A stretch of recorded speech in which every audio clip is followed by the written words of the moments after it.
அப்பா கிடையாது, அம்மா மட்டும்தான். அம்மாவும் ரொம்ப முடியாத, ரொம்ப படுத்த படுக்கையா இருக்காங்க, கேன்சர் அவங்களுக்கு. பொண்ணு ஸ்கூலுக்கு போகாம ஒவ்வொருத்தரா ஒரு நாள் லீவ் போட்டு அவங்க அம்மாவை பக்கத்துல இருந்து பாத்துக்கிறாங்க. அம்மா கேக்குதாம்மா?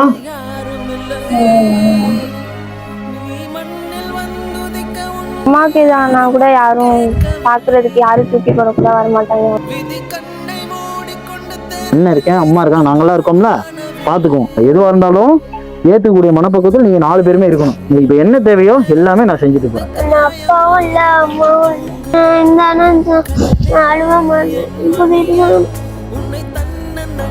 ஸ்கூல் திறக்கவும் அம்மா இது பண்ணிட்டாங்க, ட்ரீட்மெண்ட் அப்படியே பார்க்காம ஸ்கூல் திறக்கவும் விட்டுட்டாங்க. நீ கேட்ட எல்லா மளிகை ஜாமானுமே இதுல இருக்கு. எங்க அம்மா இப்படிதான் இருந்தாங்க. பணம் இருக்கு சரியா? அம்மாக்கு எதுனாலும் நான் பாத்துக்கிறேன், படிப்பு செலவும் நான் ஏத்துக்கிறேன். நோட்டு புக்கு எல்லாமே இருக்கு இதுல.